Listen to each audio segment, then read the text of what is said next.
김태현의 정치쇼.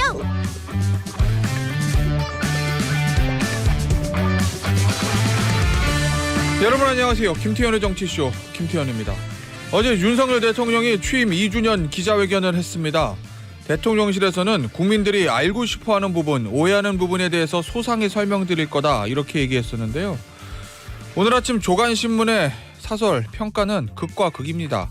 서울신문, 낮은 자세로 소통한 윤 대통령 취임 2년 회견. 경향신문, 특검도 변화도 거부한 윤 대통령의 절망스러운 회견. 청취자 여러분의 평가는 어느 쪽이신가요? 오늘 일부 인터뷰에서는요, 22대 첫 국회의장의 도전장을 낸 더불어민주당 조정식 의원, 국민의힘 안철수 의원과의 만남으로 준비했습니다. 잠시 뒤에 뵙죠. 6835님, 안녕하세요. 저는 용인에서 굴착기 조종사 원호문입니다. 굴착기 끌고 출근하면 김태현의 정치쇼를 들어요. 저도 정치 시사에 관심이 많거든요. 채널 용접해놓고 들을게요. 야, 이거 좋은 편인데요? 채널 용접. 다른 데로 못 가신다는 거예요. 103.5 딱 해놓으시고 거기다가 그냥 용접기를 팍 이렇게 불을 대셔가지고 다른 곳으로 가시면 안 된다는 거. 6835님께 사랑과 감사의 마음을 담아서 커피 쿠폰 보내드리고요. 균형 잡힌 시사 김태현의 정치쇼 함께하고 계십니다. 참여 방법 알려드리죠. 휴대폰 문자 샵 1035는 단문 50원, 장문 100원이 들고요. 고릴라하고 유튜브는 무료인데 유튜브로 들어오시는 분들은 구독, 좋아요, 알림 설정 부탁드릴게요. 오늘 아침 가장 중요한 뉴스를 빠르고 확실하게 뉴스 원샷. 윤석열 대통령이 취임 2주년을 맞아 1년 9개월 만에 기자회견을 열었습니다. 윤 대통령은 추가 질문까지 받으며 70분 넘게 회담을 진행했습니다.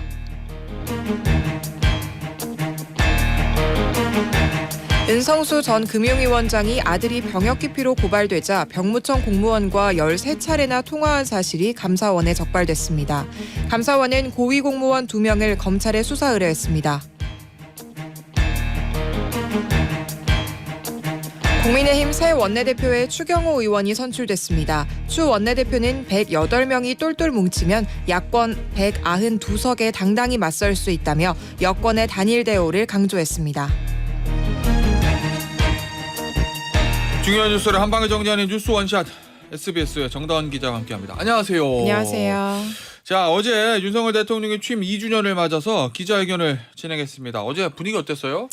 네, 집무실에서 먼저 국민 보고에 나섰는데 자신의 이름을 새긴 명패 대신에 영문 글귀를 앞세운 모습을 볼 수 있었습니다. 네. 모든 책임은 내가 진다. 트루먼 전 미 대통령의 좌우명이고 바이든 미 대통령이 2년 전 방한 때 선물한 건데요. 이어서는 이제 기자들의 질의응답 시간이 있었습니다. 네. 내 외신 출입 기자 150명 앞에서 각종 국정 현안에 대해서 견해를 밝혔고 질문자가 쏟아지면서 열띤 분위기가 이어졌는데 예. 윤 대통령이 추가 질문까지 더 받으면서 70분 넘게 진행이 됐습니다. 예. 기자회견을 앞두고 윤 대통령은 어제 저녁 늦게까지, 그러니까 그제 저녁이죠. 예. 그제 저녁 늦게까지 예행 연습을 진행한 것으로 전해졌습니다. 알겠습니다. 저 어제 윤석열 대통령 기자회견에서 나왔던 중요한 부분들 좀 이야기를 나눠보죠. 소개를 해드릴게요. 가장 이제 관심을 끌었던 것 중에 하나가 이제 김건희 여사의 명품 가방 수수 의혹, 그 다음에 차상변 특검법 이거에 관련된 얘기인데 윤석열 대통령의 얘기를 한번 직접 들어보시죠. 제 아내의 그 현명하지 못한 처신으로 국민들께 걱정 끼쳐드린 부분에 대해서 사과를 드리고 있습니다. 정치 이런 공세, 정치 행위 아니냐, 진상을 가리기 위한 것은 아니지 않느냐, 그런 생각은 여전히 가지고 있습니다. 봐주기 의혹이 있다, 납득이 안 된다라고 하시면은 그때는 제가 특검하자고 먼저 주장을 하겠습니다. 자, 김건희 여사 문제하고 이제 차상병 특검법에 대한 대통령 얘기였어요. 어제 구체적으로 또 어떤 얘기가 있었습니까? 네, 몰카 공작이라는 표현을 쓰고 박절하게 대하기 어려웠다. 이렇게 말한 지난 2월 특별대담과는 좀 달라진 모습을 보이고 있죠. 윤 대통령이 김 여사 의혹에 대해서 사과를 한 건 처음이고요. 또 김건희 여사 의혹에 대한 사과 표현은 참모들이랑 독해에서는 없었는데 윤 대통령이 즉석에서 언급한 걸로 전해졌습니다. 원고에는 송구 정도로 들어가 네. 있었다고 얘기가 있더라고요. 예. 하지만 이제 들으시는 것처럼 야당이 요구하는 김 여사 특검에 대해서는 봐주기 수사나 부실 의혹이 있을 때나 하는 거라면서 반대를 했고, 또 최상병 특검법에 대해서도 사실상 그 거부권 행사를 시사하는 걸로 풀이가 됩니다. 알겠습니다. 김건희 여사에 대해서는 사과 표현은 들어갔다. 네. 예전과 달라진 것. 하지만 특검법 자체에 대한 입장은 동일하다. 그리고 뭐 저 특별감찰관 문제나 제2부속실 얘기는 언급하지 않았다. 이 정도로 정리하면 될 것 같고. 자, 그리고 한동훈 전 국민의힘 비대위원장에 대한 이야기도 나왔어요. 네, 한 전 국민의힘 비대위원장이랑 갈등설 여기에 대해서는 오해가 있어서 바로 풀었다 이렇게 얘기를 했어요.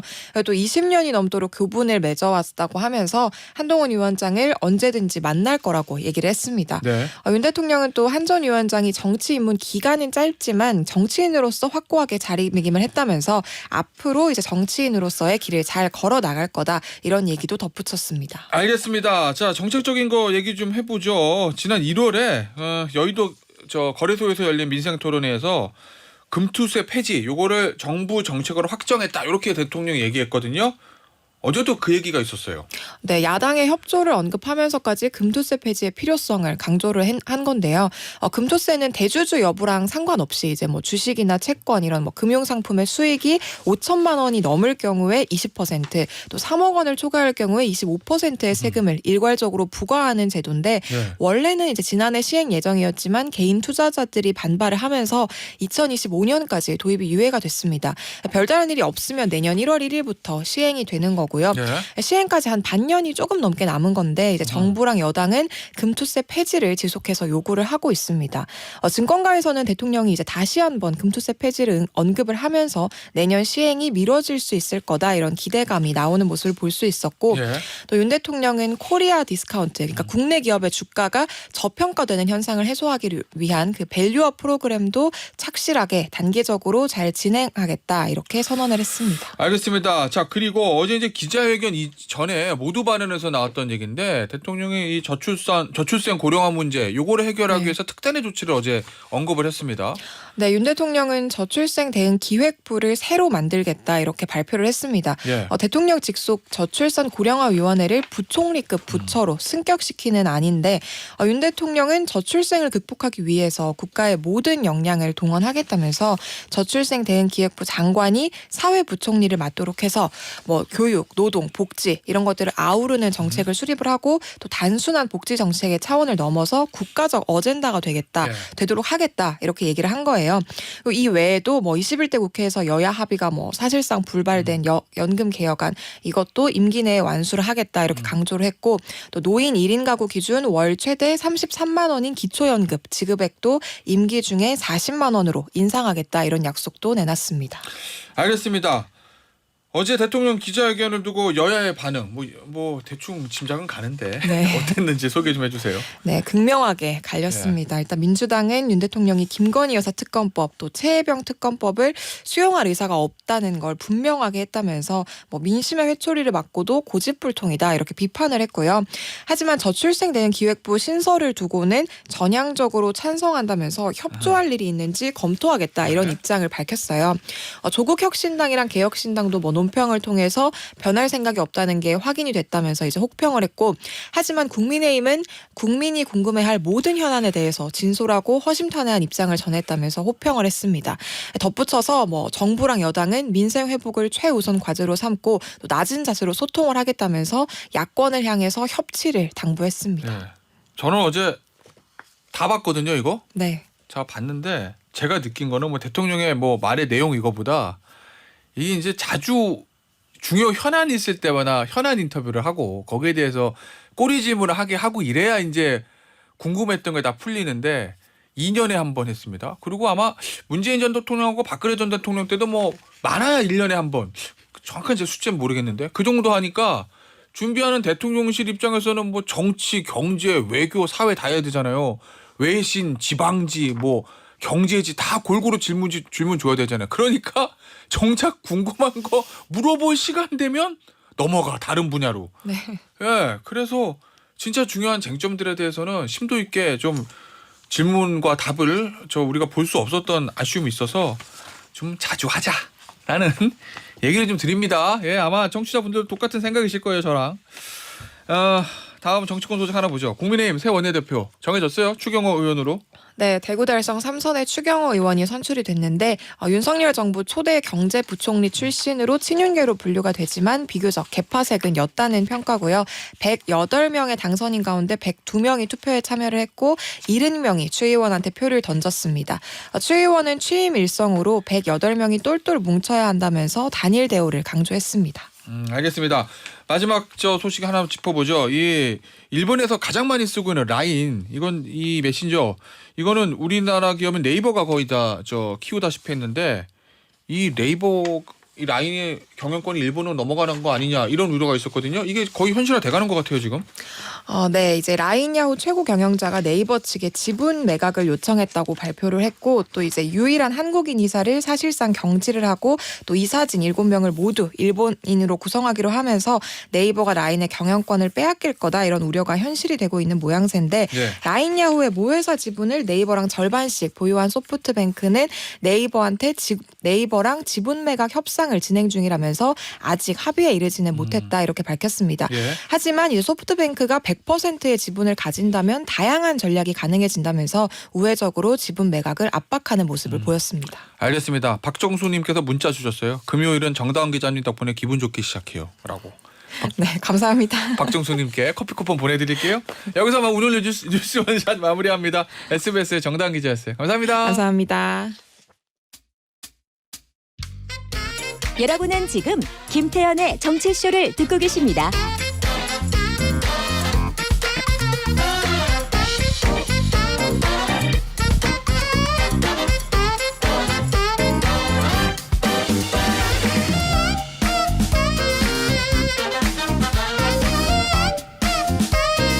(22대) 국회 첫 번째 국회의장 후보 이 4파전 대진표가 완성이 됐습니다.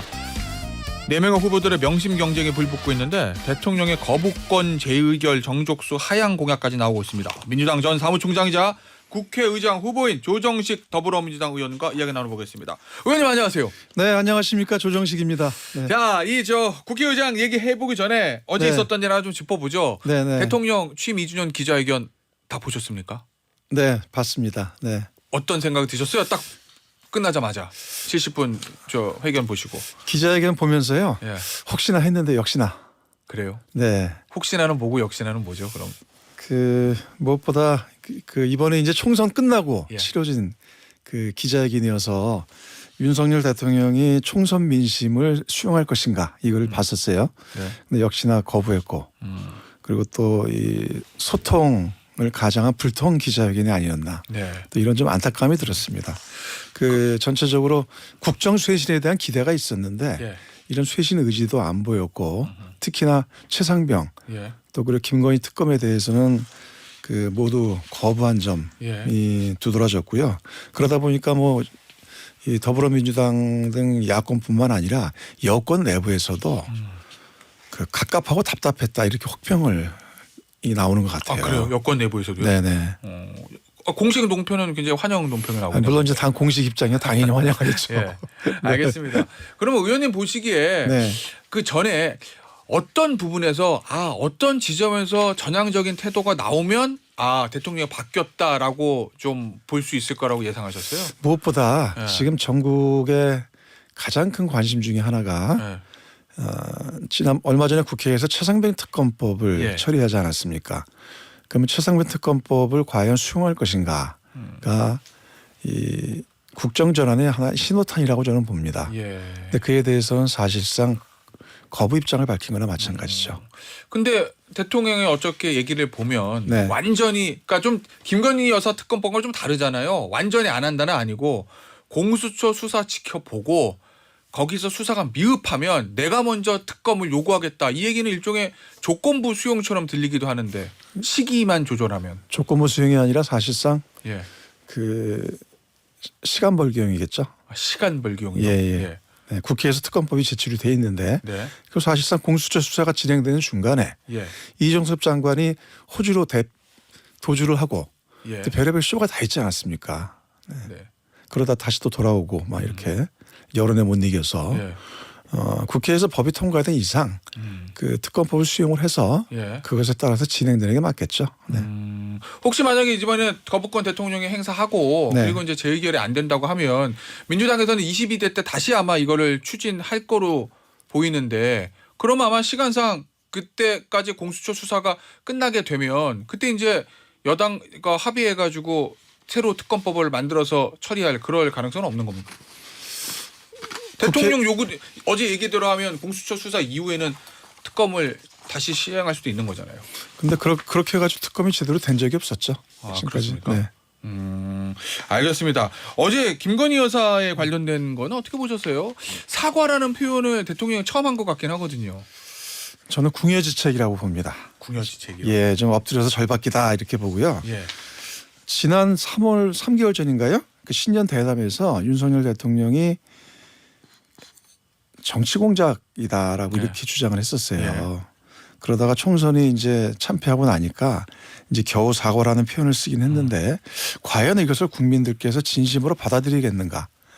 저는 아니라고 봅니다. 그 만약에 이 진심으로 사과를 한다면 그 김건희 여사와 관계된 각종 의혹들에 대해서 예. 명백히 밝히고 또 특검을 받아야 되죠. 네, 그 사과 한마디로 특검이 어떤 면죄부를 준다고 생각하지 않습니다. 지금 진행되고 있는 검찰 수사는 어떻게 지켜보고 계신가요?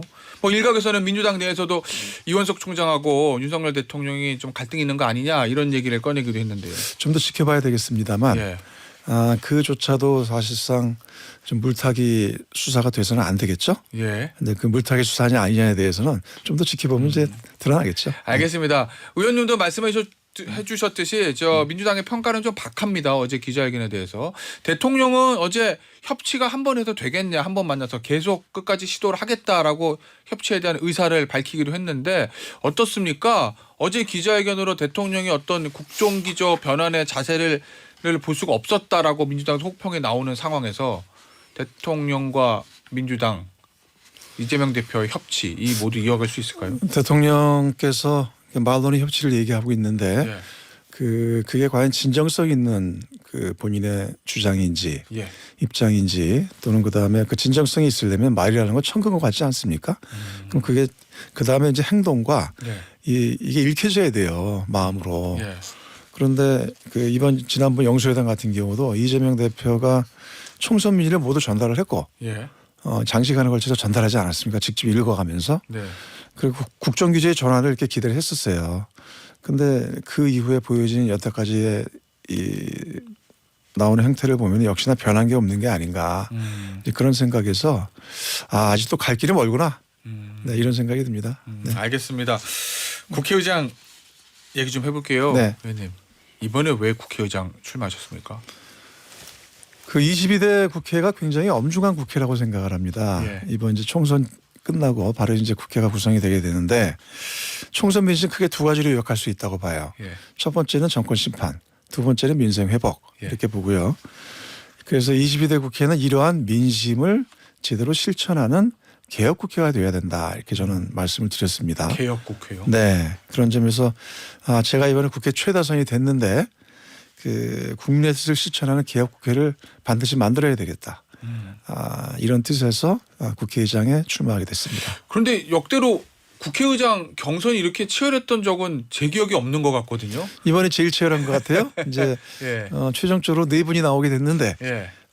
현재 그 아무튼 치열하게 경쟁하면서도 또 예. 선의의 경쟁을 벌이고 있습니다. 예. 네. 알겠습니다. 오늘 저 아침에 그 헤럴드 경제신문 보니까 의원님 인터뷰 기사가 네네. 실렸던데 네. 내용이 의장 되면 1호 과제는 검찰 개혁이다. 어설픈 기계적 중립 없다. 이렇게 이제 말씀하셨더라고요. 네, 그런 얘기도 했죠. 예, 네. 이 정확하게 어떤 의미십니까? 어설픈 기계적 중립이 없다는 얘기는. 그 국회의장은 당적을 이탈하도록 돼 있는데 예. 그런 데서 전체적으로 이제 이제 균형 잡힌 국회 운영하라 뭐 그런 취지도 있지 않겠습니까? 네.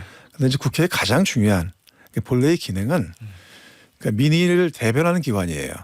네. 바로 이제 민심을 이제 국민을 대신해서 국민의 민심을 국회 내에서 실천하고 또 수렴하고 예. 그렇게 해서 국정을 또 이제 하나 견제할 때 견제하고 균형을 잡으란 얘기죠. 예. 그런데 제일의 기준은 사실은 그런 말은 총선 민심이라고 생각을 합니다. 근데 이 말 그대로 중립이라는 기계적 중립이라는 거에서 마치 이 총선 민심을 거스르거나 국민의 민심을 제대로 반영한 일은 절대로 없어야 되겠다. 저는 이게 제일 중요한 기준이라고 생각을 해요. 네. 그리고 입법부가 가진 본래의 기능은 그 헌법 정신에 따르면은 상권 분립이고 예. 특히나 행정 권력, 지금의 용산 권력에 대한 견제와 균형입니다. 그런 점에서 권력이 잘못된 길로 가고 이 불통의 길로 가고 국회를 무시하는 것이 있다라면은 입법부가 이걸 견제하고 균형을 잡는 게 마땅한 것이죠. 예.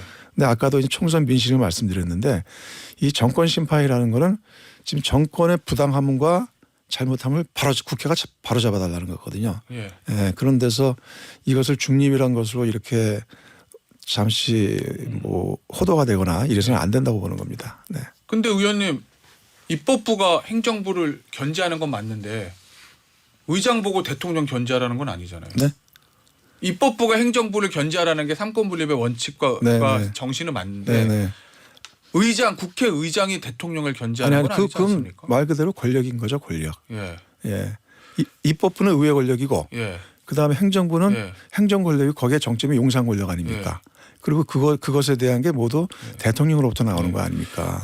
그러한 권력 행위에 대해서 견제하라는 거죠. 그 총선 민의를 이제 말씀하셨는데 네. 그럼 사실은 이제 너무 다수결의 원리에 몰각되는 거 아니냐? 그러면은 저 108석 국민의힘이 그러니까 그런 부분을 차지해요? 너무 이렇게 108석의 의미는 양분해서 보실 게 아니라 예. 그렇다고 다수결을 밀어붙이라는 거 아니냐라는 그런 주장이 아니라 예. 국민의 이번에 총선에서 나타난 민심과 국민이 선택해준 다수당, 예. 그러니까 민주당의 주도성을 인정하고 존중해야 되는 거죠. 지금까지는 그런 부분들이 예. 다 지난 21대에도 봐도 대통령이 국회에서 결정한 그 법안에 대해서 9차례나 거부권 행사하지 않았습니까? 이건 예. 역대급이에요. 적어도 그런 거부권 남발 행위 잘못된 거 바로 잡아야죠. 그 민주당 출신인 김진표 의장이 네. 이런 얘기를 했습니다. 민주당이 집권 여당이 됐을 때 만약에 여소야대 전국을 맞닥뜨리면 그 논리를 유지할 수 있겠냐. 국회법의 의장 당적 보유 금지 조항도 이거 중립을 위한 취지다. 이견 조율하는 역할로 외면하면 국회 권능이 훼손된다. 현 의장이 이런 얘기를 했거든요. 네. 이 부분에 대해서 어떻게 보세요? 여소야대라는 것은 늘 국회에 대해서 국민이 만들어 주시는 것이고 예. 또 그것에 담긴 뜻을 국회가 충실하게 이행을 해야 되겠죠. 네. 그리고 국회는 국회의 역할과 국회의 권한이 있는 겁니다. 그리고 그것은 국민을 대신해서 그런 상권 분립의 정신에 따라서 권력의 횡포나 일방 독주에 대해서 견제하라는 것이 예. 그게 이제 총선의 민심이고요. 예. 네. 그래서 그런 측면에서 봤을 때 그런 부분을 도외시한 채 기계적 중립이나 예. 그다음에 뭐 다수당이면 일방적으로 밀어붙여야 되겠냐라는 것들은 저는 그건 아니라고 생각을 합니다. 그리고 정말 중요한 것은 예. 상권 분립의 기본 정신은 서로에 대한 존중과 신뢰예요. 네. 그런 존중과 신뢰가 무너지게 되면은 당연히 견제와 균형을 위해서 또 싸울 땐 싸우고 네. 또 협력할 때 협력해야 되는 거죠.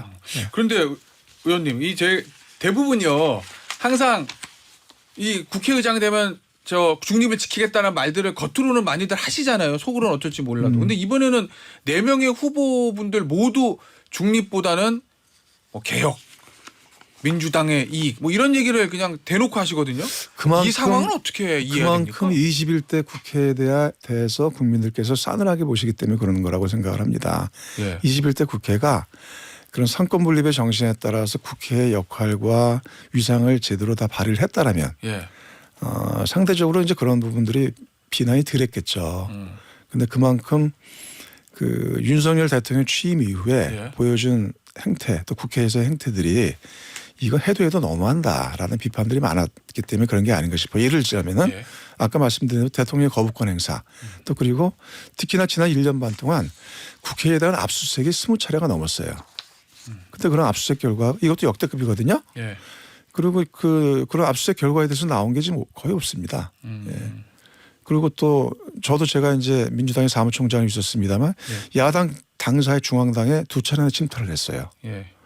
그러니까 이 부분은 말 그대로 그 용산 권력이 그리고 대통령이 그 국회와 야당을 협치와 그다음에 그 어떤 존중의 파트너로 인정하지 않고 예. 탄압의 대상으로 봤기 때문에 그런 거예요. 그럼 그 얘기는 21대 국회에서 개혁 입법, 민주당이 주장하는 개혁 입법들이 덜 추진되고 견제를 못했던 건 네. 21대 국회에서 민주당이 압도적 의석을 가지고 있었음에도 불구하고 민주당 출신인 김진표 국회의장이 너무 기계적 중립에 매몰돼서 개혁 의지를 관철시키지 못했기 때문이다 이렇게 보시는 건가요? 아니죠. 물론 그 이제 탓에는 네. 그 대통령과 용산 권력이 국회와 야당에 대한 태도에 있었죠. 그래서 저희들이 계속 이번 영수회담 전에도 그런 요구를 했던 것이고 예. 또 그런 부분들이 총선 민심에 반영된 것이죠. 그것을 김진표 의장이 먼저 전임 의장이 탓으로 다 돌리자는 게 아니라 예. 근본적으로는 그러한 잘못된 거에 대해서 이제 보다 단호하게 바로 잡아야 되겠다. 예. 국회가. 예. 그런 말씀을 드리는 거죠. 알겠습니다. 이 조정식 의원님은 원래 굉장히 점잖으시고 이 조용한 이미지를 갖고 계신데 예전 영상 보니까 야 저희가 찾아냈습니다. 2009년 이게 이제 아마 미디어법 통과 때 얘기인데 네네네. 그때 국회에서 아주 강하게 싸우는 저 모습을 보여주셨거든요. 네네. 본인이 생각하실 때 나 조정식은 이러이러한 정치인이다라고 설명을 해주신다면 지금 말씀 주신 게 지난 2008년 예. 이명박 정부가 들어서고 나서 예. 그 아주 당시에 소위 말하는 MB 합법을 아주 막 엄청나게 막 밀어붙일 때예요. 예. 그 당시에 민주당이 굉장히 소수 야당이었습니다. 그래서 저희들이 그것을 이제 한거하기 위해서 싸웠던 과정들인데 예. 그때 저희가 이제 대변인으로 있으면서 그 MB 합법들을 반드시 막아내겠다 하면서 결국은 밀려서 국회 본회의장까지 오게 됐죠. 예. 맞아요. 국회 본회의장에서 이제 격렬한 이게 대치가 되면서 제가 의장 단상에 뛰쳐올랐었어요. 보니까요. 네. 자켓도 벗으시고 네네. 그냥 하얀 와이셔츠 차림으로 의장 단상을 그냥. 예. 네네. 그랬었죠. 원래 조정식 의원에 대해서 생각하고 있던 이미지하고는 전혀 다른 모습인데. 네, 그러니까 제가 그 이제 겉보시기에는 제가 부드러운 인상이고 예. 이미지인데 예. 또 이 내면에는 제가 특히 이건 잘못된 것과 불의에 대해서는 좀 불같은 성격이 있어요. 그리고 그런 데서 강단 같은 게 좀 있는 편입니다. 이제 그런 모습의 단면이 아니었나 생각을 합니다. 네. 알겠습니다. 이 4명의 이제 후보들 이제 나와서 이제 경선을 하시는데 결국 이제 의원들이 뽑으시는 거잖아요. 그런데 보니까 명심이 중요하다 뭐 이런 얘기들을 언론에서 많이 하더라고요. 진짜 명심은 어디 있다고 보십니까? 지금 4명 모두 선의 경쟁 중에 있고요. 예. 최종적으로 이제 그 의원들 총의를 통해서 이제 후보가 선출이 되겠죠. 예. 그리고 또 그런 것들을 쭉 의원들께서 판단하지 않겠어요? 예. 그 4명 후보 모두 장점이 있지만 예. 그래도 제가 이재명 대표와 또 박찬대 원내대표와 가장 호흡을 잘 맞출 수 있는 후보가 아닌가. 지난 지도부에 함께 계셨고. 지난 지도부에 같이 있었고 또 그 전부터 예. 또 지난 대선 후보 경선 때라든가 또 지난 지도부에서 늘 제가 그 정치적 고비마다 함께 해오면서 예. 또 중요한 일들을 함께 처리해 왔고 또 그다음에 총선 승리를 또 이끌어 왔다는 점에 대해서 앞으로 이제 새롭게 출발할 22대 국회에서도 가장 호흡을 잘 맞춰서 일할 수 있는 후보가 바로 저다. 그렇게 말씀드리고 싶네요. 예. 네. 근데 의원님, 물론 지지자들과 당원들은 투표권이 없지만 이 강성 지지자들은 추미애 전 장관을 밀고 있다. 뭐 이런 기사도 좀 있던데 어떻게 생각하십니까 그 부분은? 그 많이 좀 이렇게 좀 완화되고 아 그래요? 좀 균형을 잡아가고 있다고 봐요. 각종 온라인 커뮤니티라든가 예. 또 이런 내용들을 보면은 예. 초기에는 이제 그 추 후보님에 대해서 예. 좀 이렇게 많은 얘기도 있었지만 또 요즘에는 저 얘기나 다른 후보들도 같이 많이 얘기들이 올라오고 있습니다. 네. 알겠습니다. 네. 이 원내대표 경선처럼 내부적으로 교통 정리는 안 되는 상황입니까? 후보들이 다 열심히 뛰고 있으니까요. 그래요? 예. 알겠습니다. 저 좋은 결과 있으시기를 기원하고요. 오늘 인터뷰는 여기서 마무리하도록 하겠습니다. 지금까지 국회의장 선거에 출마한 더불어민주당 조정식 의원이었습니다. 감사합니다. 네, 고맙습니다. 네.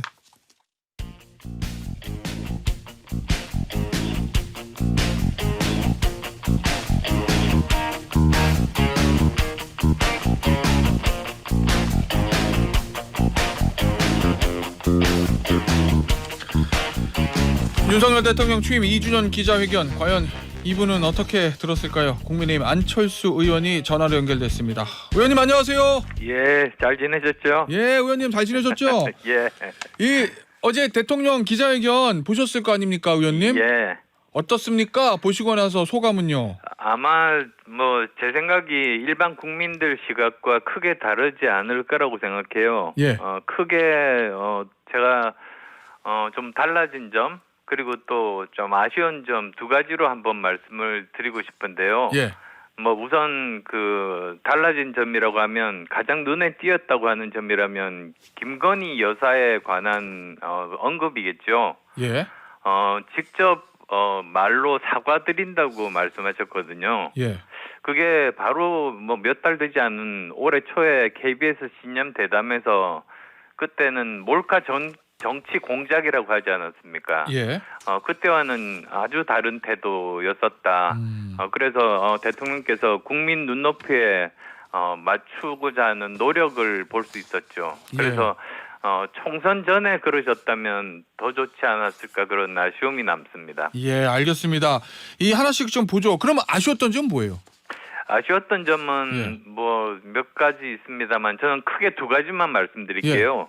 우선 첫 번째는 최상병 특검법에 대한 겁니다. 사실 말씀하셨죠. 공수처 수사를 한 후에 국민들께서 미진하다고 생각하시면 특검을 하겠다 이렇게 말씀을 하셨는데요. 예. 근데 저는 이 점점 장기화되고 있으니까 더 전향적인 태도가 필요하다고 봅니다. 왜냐하면 어제 대통령 말씀 들으면서 느낀 것이 팩트와 법리에 자신감이 있다. 저는 그런 인상을 받았습니다. 예. 만약에 그렇다면 사실은 국방 안보는 보수의 가장 핵심적인 가치 아니겠습니까? 네. 그래서 우리가 정말로 당당한 보수이다.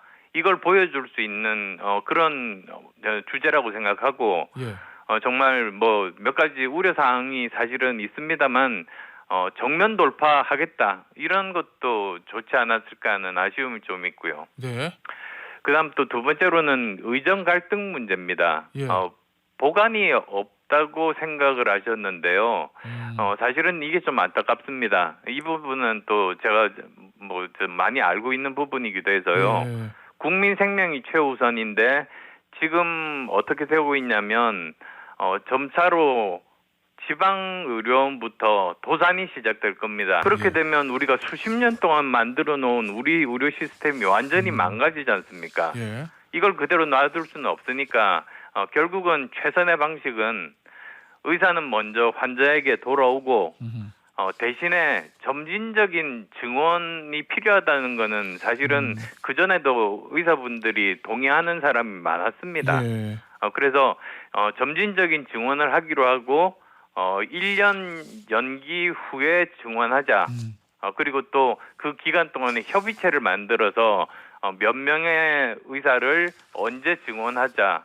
그런 것들을 합의하는 과정을 거치면 이게 해결될 수 있지 않을까 싶습니다. 알겠습니다. 자, 의원님이 저 잘한 거 하나, 그다음에 좀 아쉬웠던 거 두 개 이제 짚어주셨는데 하나씩 좀 구체적으로 보죠, 의원님.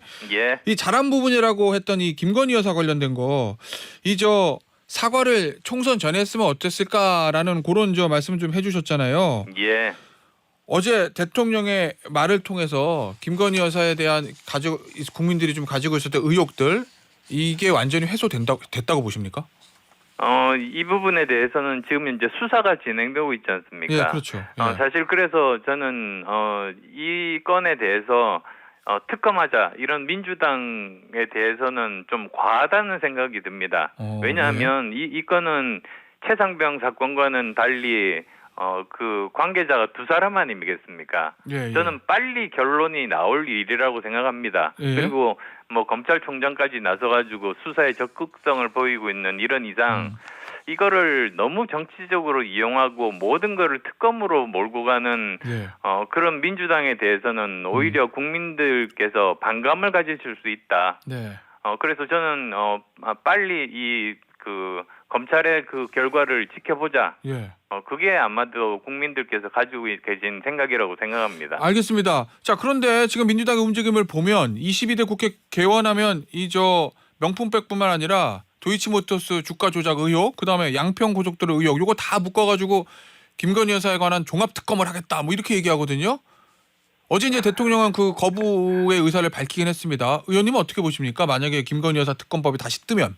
그러니까 저는 우선은 정치적인 공세의 성격이 많은 경우에 오히려 국민들이 반감을 가질 겁니다. 예. 모든 거를 그냥 뭐 국회에서 지금 현재 뭐 192대 108이겠지만 예.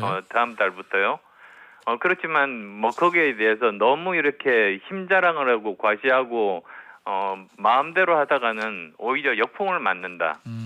저는 그 오바마 대통령 2기 후반을 잘 벤치마크했으면 좋겠습니다. 누가요?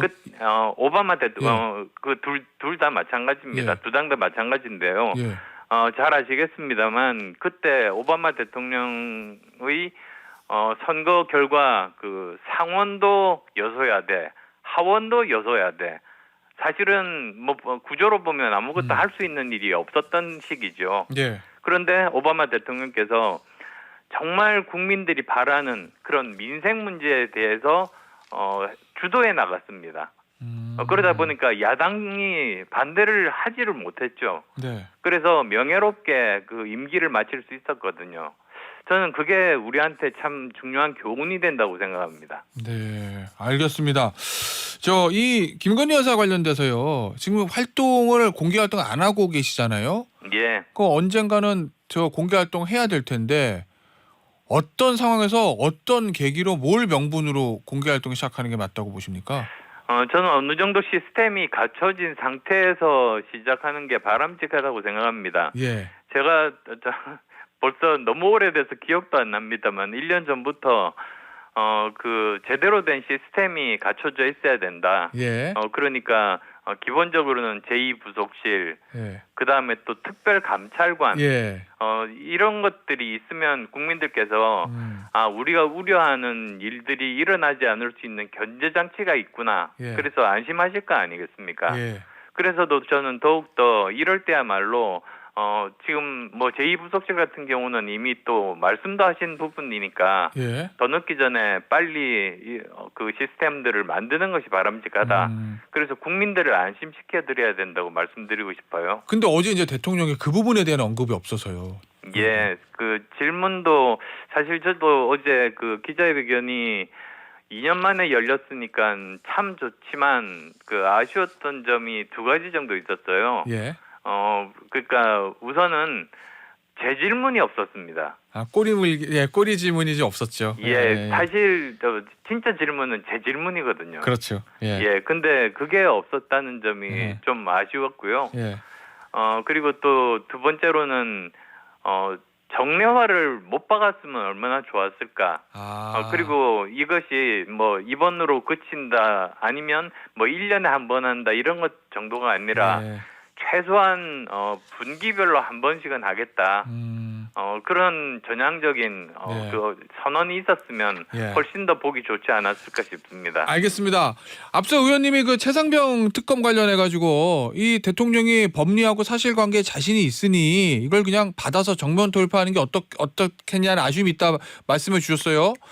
근데 이거 통과될 때는 의원님은 퇴장하셨습니다. 그건 민주당이 이제 독주에 반대하는 의미다라고 말씀하셨는데. 예, 그게 조금만 더 설명을 드려보면 예. 바로 그 본회의 직전에 의원총회가 열렸습니다. 예. 거기서 저희 원내대표가 나와서 하는 말이 오늘은 그 이태원 특별법만 통과시키고 이 최상병 특별법에 대해서는 좀 더 논의를 이어간 다음에 합의해서 열겠다고 약속을 했답니다. 예. 그래서 만약에 그 약속을 하지 않을 때는 그날 그 본회의를 열지 않을 생각이었었는데 그 약속을 믿고 본회의를 열었다는 거죠. 예.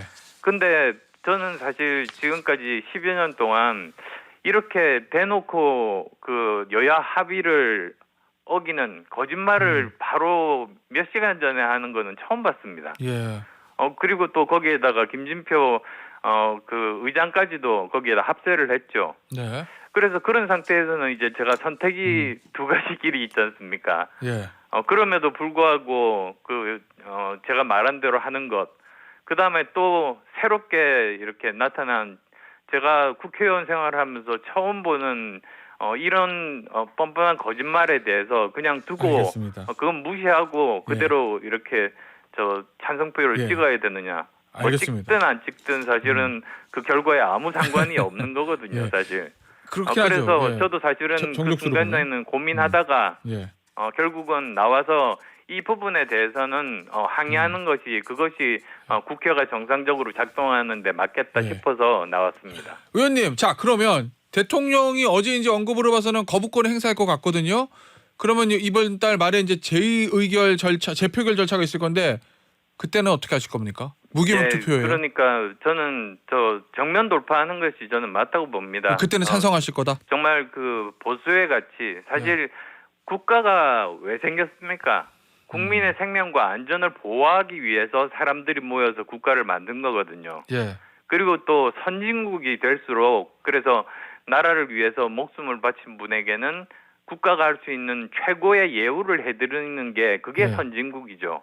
저는 우리나라는 그 수준이 됐다고 보는 그런 입장입니다. 그래서 예. 그런 정말 핵심 가치를 지키기 위해서 조금의 불리함이 있다고 하더라도 당당하게 돌파하겠다. 예. 저는 그런 것이 맞는 태도다라고 생각합니다. 그러면 이제 재표결에는 찬성하실 거고 예를 들어서 22대 때 또 다시 올라와도 찬성하시겠다는 그런 입장이신 건데 그런데 의원님 어제 이제 신임 추경호 원내대표가 108석이 단일 대우로 똘똘 뭉쳐가면 민주당에 대항할 수 있다. 뭐 이런 얘기했거든요. 예. 그럼 이거 만약에 당론으로 부결 또는 뭐 퇴장, 투표 거부 이런 게 결정이 돼도 안철수 의원은 찬성표 던지시겠다 이런 말씀이신 건가요? 저는 저 일단은 먼저 해야 되는 것이 추경호 대표가 그대로 있지는 않을 겁니다.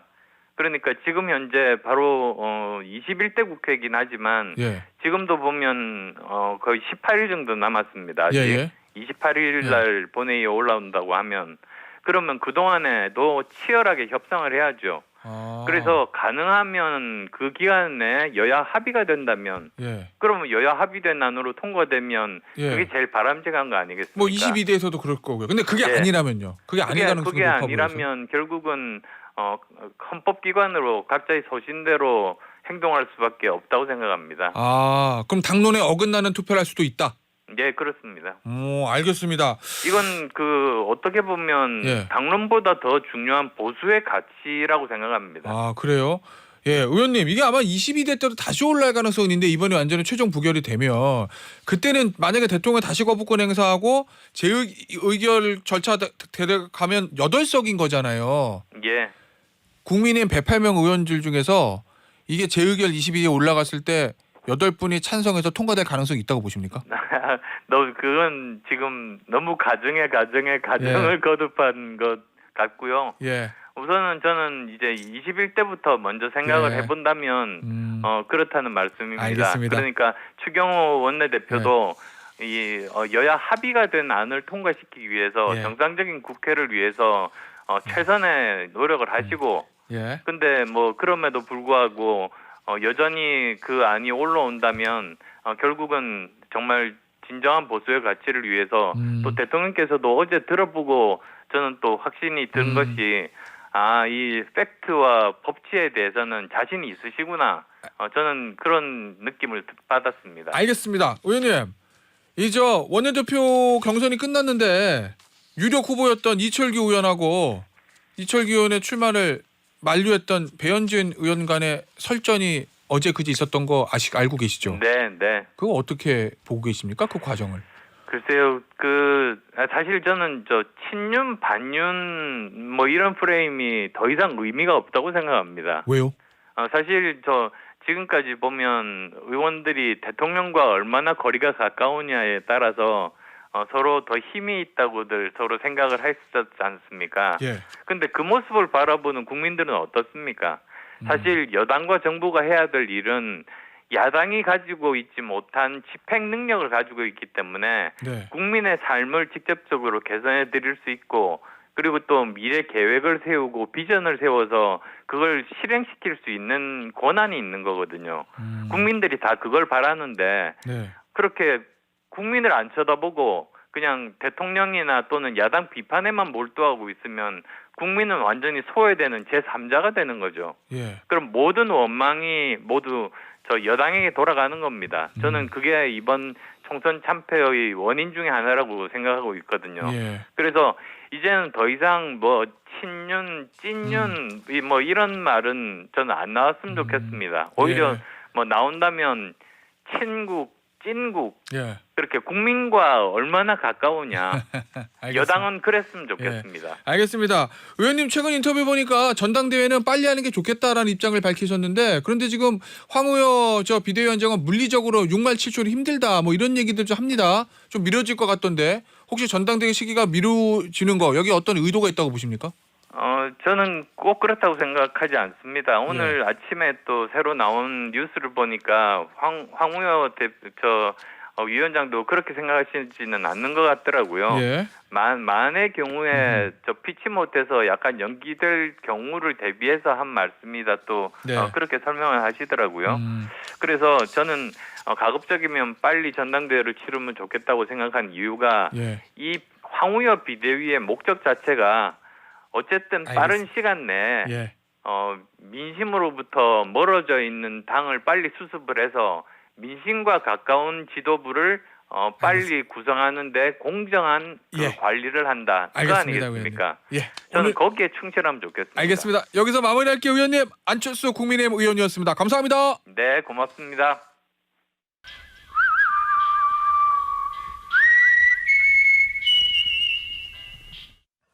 앞서 예고해드렸던 대로 오늘 이분은 여야 토론 아우 씹히네. 여야 토론으로 준비했고요. 주제는 어제 있었던 윤석열 대통령의 취임 2주년 기자회견에 대한 단상 뭐 이런 겁니다. 자, 두 분 모셨어요. 윤희석 국민의힘 선임 대변인, 서용주 맥 정치사회연구소장입니다. 네, 반갑습니다. 안녕하세요. 네, 안녕하세요. 안녕하세요. 자, 이제 정치사회에다 맥을 잘 짚으시겠다. 다 맥을 짚어버리겠습니다. 예. 우리 예전에 고등학교 때 영어의 맥이라는 있었죠. 네, 있었어요. 네, 술술 풀려요. 네. 네, 이제 뭐 궁금한 거 있으면 맥 소장을 찾아주시면 예. 다 맥을 짚어드립니다. 오. 진맥 가능합니다. 아, 그럼 이제 서 소장이나 맥 소장이라고 이렇게 불러도 아 그럴까요? 예, 이게 괜찮은데? 맥 소장? 맥 소장? 가끔씩 열받으면 맥도 짚어요. 좋은데 이거? mek. 자, 맥 소장. 윤희석 대변인은 모르고 차릴 생각 없습니까? 뭐 분노와 뭐 이런 거. 공달. 그거요. 공달 연구소장. 참 아직 안 잘려가지고. 공천을 달라. 아직 안 잘리셨고. 예. 요 알겠습니다. 한번 생각해 볼게요. 예, 예. 괜찮은데. 예. 맥 소장. 예. 이제 방송가를 이제 뭔가 이렇게 접수할 것 같은 느낌은 들어요. 22대 국회 때 맥 소장. 자, 일단 어제 취임 2주년 기자회견 대통령실의 사전 예고는 이거였습니다.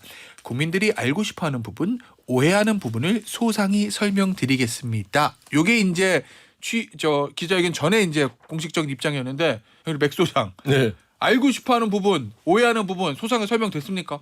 안 됐죠. 제가 정말 그 윤석열 대통령 얘기하는 거를 끝까지 지켜보는 건 좀 솔직히 어제 처음이었어요.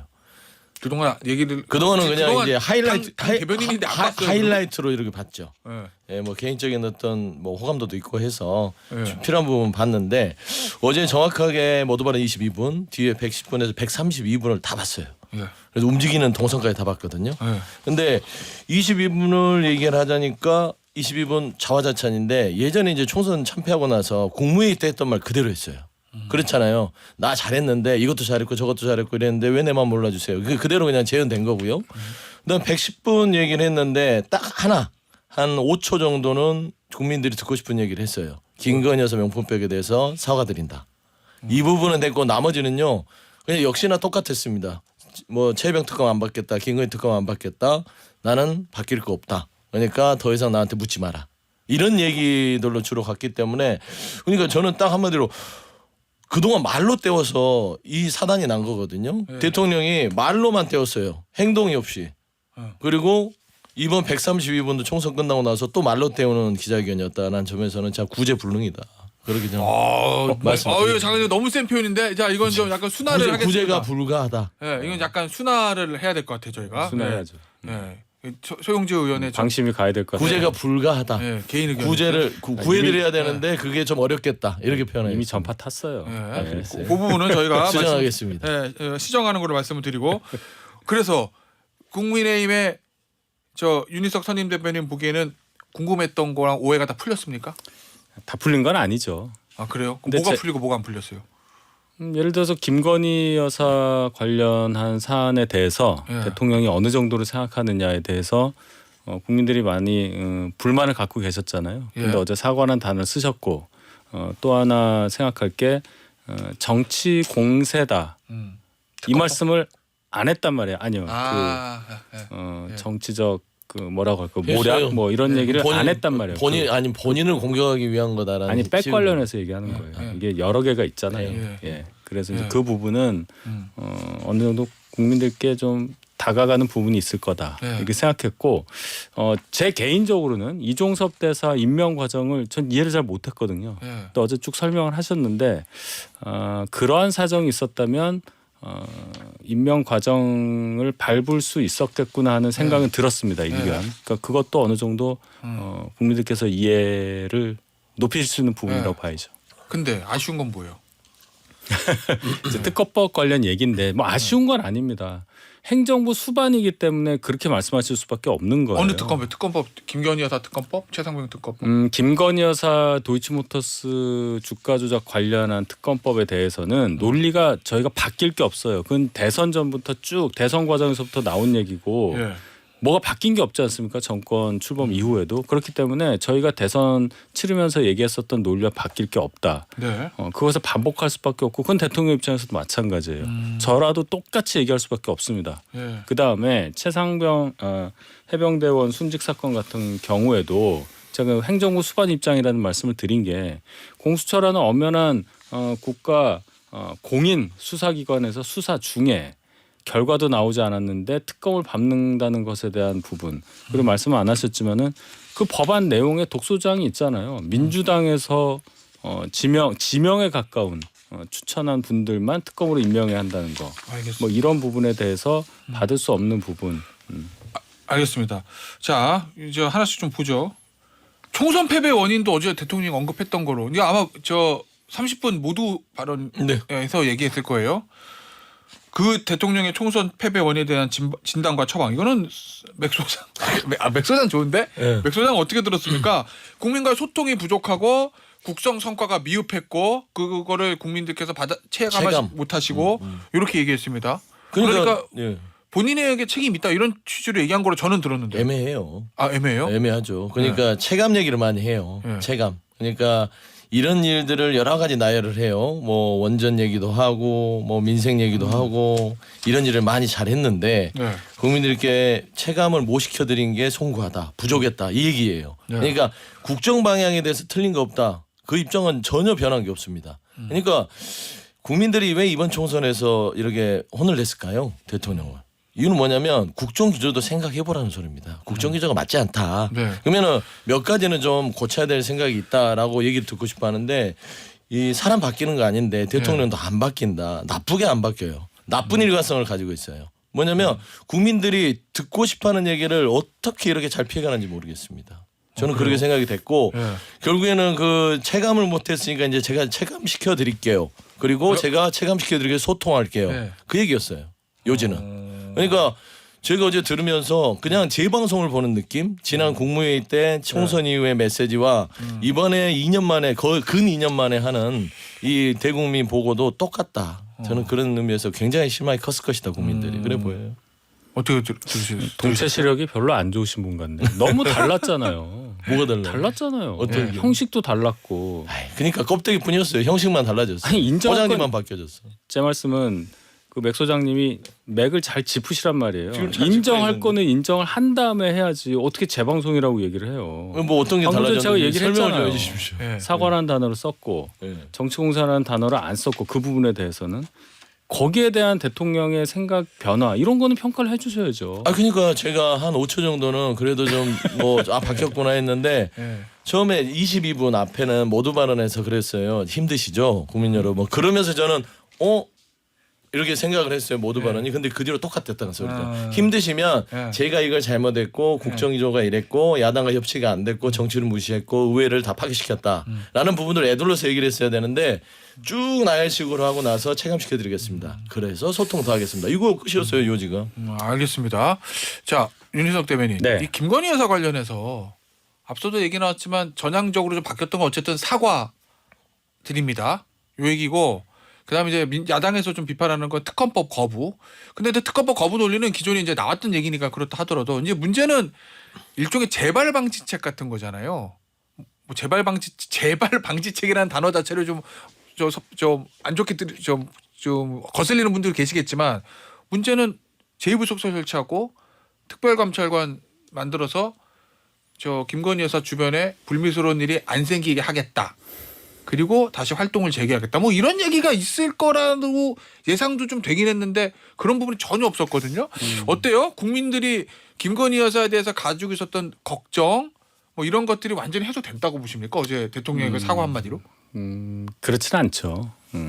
여러 부분을 지적을 하시기 때문에 적어도 가장 지금 예민하게 받아들이시는 국민들께서 그 부분에 대한 반응이 이제 사과라는 단어를 써서 말씀을 하신 거고 이런 일이 반복되지 않게 하기 위해서라든지 또는 뭔가 용산 대통령실이 바뀌었다는 것을 더 상징적으로 보여줄 수 있는 어떤 뭐 제2부속실 설치라든지 이 부분은 분명히 얘기하셨잖아요. 고려한다고. 그래서 아직 그게 뭔가 국민들께 보여드릴 만한 진척이 없으니까 말씀을 안 한 것이지 저는 조만간 그에 상응하는 조직 변화가 있으리라고 봐요. 민정수석실도 생겼잖아요.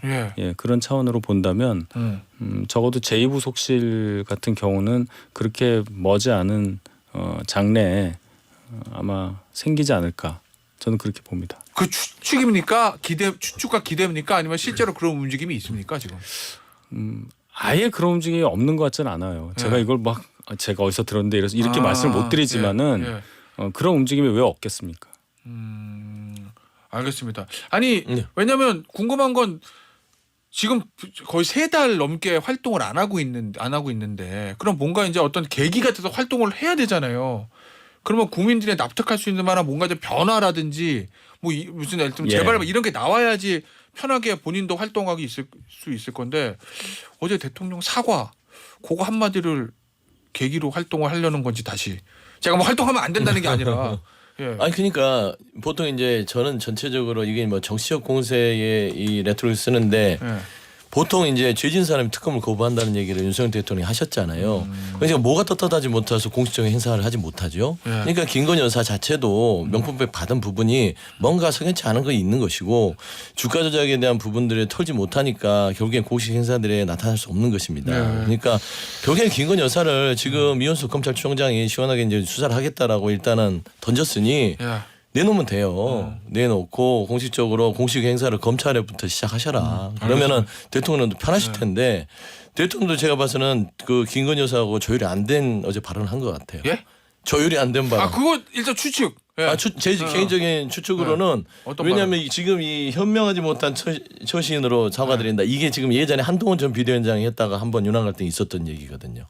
김건희 여사에 대해서 한동훈 전 비대위원장이 얘기를 했다가 한번 난리 났잖아요. 국민의 눈높이에서 맞지 않는다라는 비슷한 취지? 거예요. 이 뉘앙스가. 근데 이 얘기를 던졌기 때문에 저는 윤석열 대통령이 그래도 이게 가장 높은 수위의 사과였다. 대통령 입장에서. 그러나 김건희 여사의 족쇄를 풀어줄 만한 사과는 아니었다. 왜냐하면 국민들이요. 이 정도 역성이 안 찹니다. 그럼 활동하면 안 된다는 얘기예요? 활동하면 안 되는 게 아니라 빨리 검찰에서 활동하셔야죠. 수사를 받으시죠. 자, 요거 이제 개인 의견으로 정치 평론을 해야지 왜 예능을 하고 그래요. 의견으로 맞는 얘기잖아요. 거기서 털면은 국정이 다 풀려요. 알겠습니다. 그러면 수사 관계자는 짚어보도록 하겠고 이 얘기 좀 해보죠. 뭐 최상병 특검 얘기는 앞서 많이 나왔으니까 한동훈 전 비대위원장 관련 질문도 나왔어요. 총선 후 식사 자리가 불발된 것 요거 관련해서 본인도 많이 지치고 재충전이 필요할 것 같아서 부담을 안 주고 기다리는 것이 맞지 않나 생각한다. 요렇게 얘기했는데 이게 무슨 의미라고 보십니까? 한동훈 전 비대위원장이 먼저 연락하라는 얘기죠. 그죠. 언제든 만나겠다. 근데 기다리고 있다. 왜냐하면 이제 대통령실에서 먼저 연락 간 거잖아요. 식사를 하자고. 근데 이제 한동훈 비대위원장 건강상 이유로 안 한 거고. 그러니까 이번에는 만남이 성사되려면 한동훈 비대위원장이 연락을 해야 되는 순서잖아요. 따지고 보면. 대통령 저 속 다 괜찮아요. 밥 많이 먹을 수 있어요. 한번 식사해요. 요렇게? 뭐 그럴 수도 있고요. 뭐 두 분의 개인적 관계가 어느 정도인지 제가 모르니까. 근데 제가 생각할 때는 한동훈 비대위원장이 정치를 계속 한다고 했기 때문에 대통령도 인정하셨듯이 이제 비중 있는 정치인이란 말이에요. 현직 대통령과 여권의 정치인이 안 만날 리는 없어요. 그런 차원으로 봐야죠. 예. 그렇게 머지않은 시점에 만나시는 그림이 있을 겁니다. 두 사람 만날 거다? 저는 그렇게 봐요. 네, 만나기는 할 것 같아요. 근데 이제 한동훈 전 비대위원장이 지금 계속 고민하는 것이죠. 근데 어제 윤석열 대통령이 좀 착각한 게 있으신 게 떡 줄 사람은 본인이 아니라 한동훈 전 비대위원장입니다. 왜요? 아니 한동훈 전 비대위원장이 대통령과의 관계 설정을 어떻게 할지를 결정하는 거는 한동훈 전 비대위원장이에요. 윤석열 대통령은 그냥 열려 있죠. 한동훈 전 비대위원장이 지금 필요해요. 쓸 카드로. 그런데 이제 더 이상 한동훈 전 비대위원장은 내가 윤석열 대통령에 엮여서 내 정치적으로 좋을지 말지 지금 엄청 고민하는 겁니다. 예를 들면은 윤석열 대통령도 그런 좀 분위기를 감지한 것 같아요. 처음에 이제 밥 먹자고 할 때 직접 전화하면 되잖아요. 근데 누구를 통해서 할 필요 없잖아요. 그러니까 그런 관계 설정이라든지 한동훈 전 비대위원장도 등판해야 될지 말지 등판을 정치권에 하더라도 윤석열 대통령과 엮여갈 때 내가 과연 여기에서 득이 될지 실이 될지 계산하고 있다. 지지도 20% 초반이긴 하지만 임기가 3년 남은 대통령과 그렇죠. 관계 설정을 어떻게 해야 되느냐에 대한 고민이 아직 안 끝났다. 3년은 기니까. 그래서 일단은 계속해서 지켜보고 조금의 변화가 있다면 거기에 편승해서 같이 좀 그 틈새에서 뭔가 돌파가 있을 텐데 지금처럼 변할 기세가 없다. 그럼 이거 각을 세워서 가야 되나? 이게 이제 엄청난 고민이 될 거예요. 기간은 많이 남았으니까. 거기가 맥이네. 맥이죠. 이 어떻게 보세요? 이 맥 소장의 이 맥. 진맥. 뭐 그 정도는 뭐 맥을 안 짚어도 안색만 봐도 알 수 있는 거죠. 먹이는 거예요? 누구나 알 수 있는 거예요? 먹이는 거야? 알잖아요, 그거는. 근데 이제 그러면 어떻게 해야 되느냐는 처방까지 내려야지. 맥만 짚으면 뭐예요? 저거 나와야 될 거. 처방 내려요? 자, 아무리 지지율이 낮더라도 현직 대통령과 각을 세웠을 때 어떤 결과가 나왔느냐. 한 25년 전에 나와 있잖아요. 25년 누구? 김영삼, 이회창을 한번 보세요. 너무 멀리 갔어요. 멀리지만 그렇지가 않아요. 여의도 대통령 이재명 대표도 잘 보셔야 됩니다. 여의도 대통령으로 4년 8개월 있었어요. 이회창 당시 총재가. 결국 대통령 안 됐잖아요. 그 이유는 이재명 대표가 보셔야 되고 그 1차 마지막에 김대중 대통령과의 마지막 영수회담도 완전 틀어진 거. 그러니까 얘기하시는구나. 1차 97년 얘기하는 거예요. 이회창 총재가 97년 얘기요? 2002년 말고 두 번 있었잖아요. 그때 김영삼 대통령이 마지막에 지지율 그렇게 낮았지만 결국은 이인자라는 분을 출마시켜가지고 당선 안 되게 한 거 아닙니까?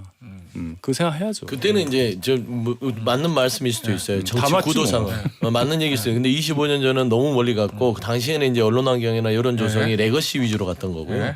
지금 현 25년 이후에는 지금 뉴미디어가 발달해서 지지층이나 국민들이나 받아들이는 속도 엄청 빨라요. 저는 이제 그런 환경도 고려해야 된다고 보는 거고요.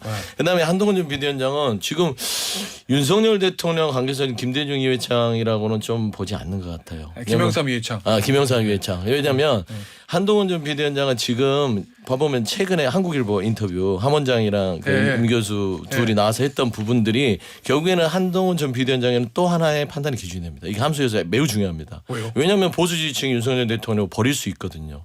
지금 현 상황에서는. 그러니까 윤석열 대통령 자체가 보수 지지층을 잃었을 때 한동훈 전 비대위원장은 등판하기가 좋아요. 그러니까 그런 환경들까지 하는데 그 정보 습득이 보수 지지층이요 실시간으로 본다는 겁니다. 예전에 25년 전에는요 신문을 통해서 아주 늦게 전파가 됐지만 지금 실시간으로 판단하기 때문에 한동훈 전 비대위원장이 만나긴 만났는데 그 만나는 시점들을 빨리 정할 수 있다. 그래서 만나기는 만날 건데 윤석열 대통령 생각대로 떡을 가지고 올지 안 가지고 올지 좀 모를 것 같아요. 저는 비관적으로 봐요. 그래서 한동훈 전 비대위원장은 윤석열 대통령하고 이격을 할수록 본인의 정치 인생은 빛이 날 수 있다. 저는 그런 좀 조언을 드립니다. 자, 이거는 야권의 여권 분열 책입니까? 아니면 올바른 진단입니까? 적어도 올바르진 않아요. 윤석열 대통령을 끝까지 지지하는 분들이 분명히 계실 거라는 의미예요. 제 얘기는. 그러면 한동훈 비대위원장이 제가 판단할 때는 대선을 생각할 거고 대선 당선이 당연히 목표죠. 그렇게 되면. 근데 지금 정치 상황에서 뭐 10% 이길 대선은 아니잖아요. 그렇다면 한 사람이라도 더 끌어안아야 되는데 왜 현직 대통령이랑 각을 세웁니까? 알겠습니다. 앞서 얘기 나왔으니까 말인데 그거 어제 사실 이게 저는 지분이 나올 줄 알았거든요. 근데 이제 경제로 넘어가고 뭐 외교로 넘어가니까 시간이 없어서 이제 못 나오더라고요. 그러니까 강 대변인 막 후딱후딱 넘어가려고 그러더라고요. 그거 나올까봐 자 다음으로 가시죠. 다음으로 제가 봤잖아요. 혹시 요거 추정입니다. 요거 추정이요? 저 함성득 교수 이명백 교수 요거 어떻게 보고 있습니까? 저 정보 많잖아요. 저 요거는 제가 들었어요. 그 기사가 진짜? 어떻게 나왔는지는 저도 한국일보 들었어요. 한국일보 기사잖아요. 네. 그 보면은 쓰신 분이 2명이에요, 기자가. 그 중에 한 분 어느 분인지 모르겠는데 어느 분이 함성득 경기대 정치대학원장. 예. 그 정치대학원에 다닌대요. 예. 그래서 기사 메이드가 됐다. 예. 이 얘기는 일단 들었습니다. 예. 근데 그러면 또 하나는 민주당 이재명 대표가 영수회담 이후에 제대로 뭔가 공인된 게 없다, 뭐 얻은 게 없다. 그래서 이명백 전 공관위원장에게 예. 인터뷰를 해서 예. 뭐 도장을 찍으라는 식으로 뭔가 하나 이렇게 예. 문서로 뭔가 나오게끔 그런 압박성 인터뷰를 하라고 부탁을 했다. 뭐 이런 얘기가 있어요. 아, 이건 일단 전원이에요, 이거는. 네, 저는 예. 저도 예. 그러면 여기 있었던 나왔던 내용들이 다 팩트라는 거예요? 아니죠. 그 얘기는 아닙니다. 저는 그건 모르는 거예요. 제가 볼 때는 예.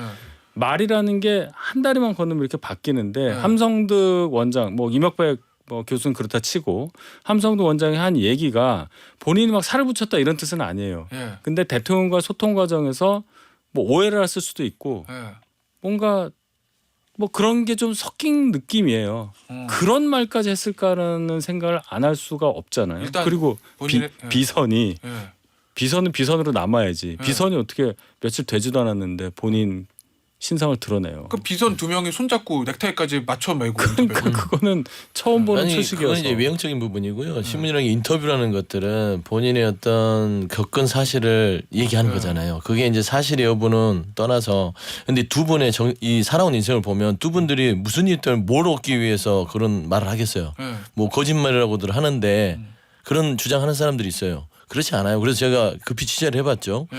의도가 뭐야? 그랬더니 요지는 그겁니다. 영수회담이 진짜 뭐 갑자기 급무살을 타고 됐잖아요. 근데 알고 봤더니 이제 맹탕으로 끝난 거예요. 그러면 얻은 게 없다. 그러면 윤석열 대통령이 진심이 뭐냐. 그러니까 얻은 건 없고 그냥 소통하겠다는 그냥 이미지만 얻으려고 한 거 아니냐. 이런 여론들이 높으니까 그래서 이제 두 분이 상의를 해서 특히나 함 원장께서 좀 이 부분에 대해서 털어줘야겠다. 그냥 윤석열 대통령을 위하는 마음 인터뷰를 했대요. 대통령의 협치에 대해서 이 그러니까 정도로 이 정도로 진정성이 있다. 이 야당과 협치를 하려는 진정성이 있다는 말을 여기서 녹여내기 위해서 한 것인데 그게 동아일- 이 파장이 어. 이렇게 좀 네. 다른 효과를 불러온 거죠. 자, 보수 측의 화를 북돋는 그러면 거죠. 그 얘기대로 하면 함 원장의 본인의 생각, 우리 저 윤석열 대통령 이렇게 협치에 대해서 진정성이 있어 이걸 보여주고 싶었는데 진짜 남는 거는 이재명 대표가 불편해하는 사람은 총리로 쓰지 않을 거고 대선 경쟁자는 비서실장 쓰지 않을 거예요. 요거만 남았거든요. 예. 지금 어떻습니까? 당원들 분위기는. 안 좋죠. 예. 예. 이게 파장도 있을 거로 봐요? 아니면 그냥 이대로 마무리될 거로 봐요? 파장이 있죠. 그리고 지금 뭐 부글부글 하는 거는 이제 당원 게시판인데 예. 말씀하셨지만 굉장히 많은 분들이 이걸 접했단 말이에요. 이제 해석은 끝났고 이걸 굳이 지금 이 시점에 막 겉으로 드러내진 않아도 이 계속 이제 잠재돼서 있을 거예요. 예. 예, 그런 상황은 이거는 되게 커요. 제가 볼 땐.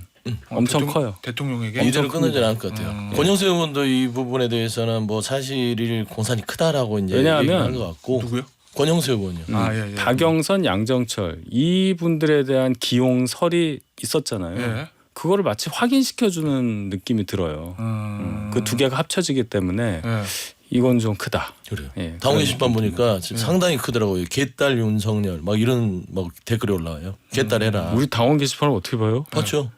그 로그인해야 보도에서 되는데. 보도로 가끔 보도에서 보도로. 봤죠. 트로이 목마 얘기도 나오는 거. 트로이 목마 그러니까 이걸 가지고 한동훈 위원장이 전 비대위원 다시 판단하는 판단하는- 거예요. 예, 이 상황 변화들을 그러니까 함수가 여러 가지가 있는데 큰 축이 한국일보의 인터뷰도 있고요. 그다음에 윤석열 대통령의 이 2년 만에 국민 메시지 자체를 보고 알겠습니다. 아 답이 안 나오는구나. 네. 예. 자기의 시대가 오겠구나 이제 판단하고 있습니다. 알겠습니다. 더 하고 싶은데 가셔야 됩니다. 네. 네, 뒤에 이제 저기 이상한 두 남자가 밖에서 기다리고 있어서 예, 예. 네, 오늘 여기서 마무리할게요.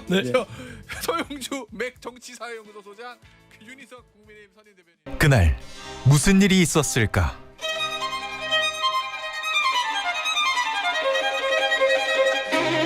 법의 눈으로 현장을 파헤치고 그림 한 장으로 진실을 들여다본다. 사건 살롱.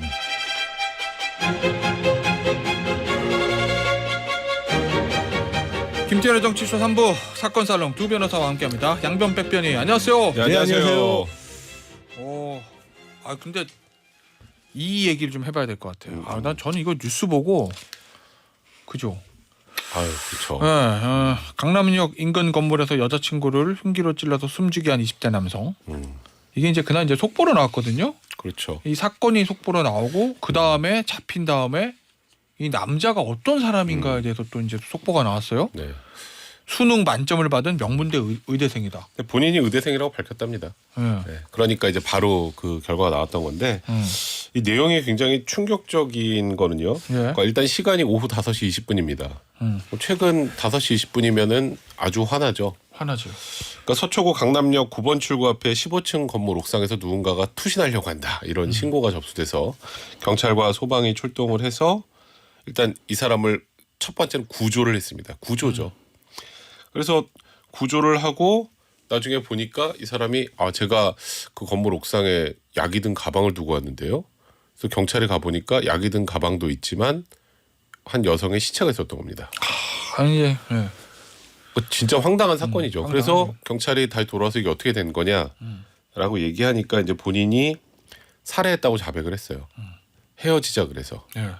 그러니까 아마도 헤어지자고 그래서 본인이 양심을 품고 살해한 이후에 본인도 극단적인 선택을 시도하려고 한 것이 아닌가 이렇게 추정은 되는데 실제로 그 정확하게 확인되지 않았습니다만 일단 그 과정에서 계획범행이라는 것들이 좀 드러난 게 일단 그러니까 전 여자친구를 만나기 전에 화성현 대형마트에서 흉기까지 다 구입을 하고 그 옥상에서 만나자고 한 거예요. 근데 그 옥상이 어떤 곳이냐면 개방돼 있습니다. 일반인들한테. 근데 일반인들한테 개방돼 있지만 사람들이 건물 옥상까지 굳이 극장에 있는 건물 옥상에 잘 가지는 않잖아요. 통상 그 건물 안에 있는 분들이 이제 흡연 목적으로 많이 올라갔었다고 해요. 그리고 이 둘이 그곳에서 데이트를 종종 즐겼던 장소다까지 알려져 있는 그런 상황입니다. 이거는 이제 양변 그냥 계획 범죄를 봐야 되는 거고 우발적 살인 이런 건 아닌 거죠. 그건 수사를 해봐야 아는 상황이긴 한데 지금 얘기 나오고 있는 게 이제 흉기를 미리 준비했다 이런 부분이 계획성 여부를 따질 때 굉장히 많이 중요하게 여기잖아요. 게다가 이 공격 부위가 경동맥 부위인 거죠. 급소죠. 그러니까 다른 사람도 아니고 또 의대 본과생인데 여기가 위험하다는 건 누구보다 잘 알 수밖에 없지 않습니까? 그렇기 때문에 계획 범죄를 가졌던 게 아니냐 그렇게 지금 생각을 하고 있는 거죠.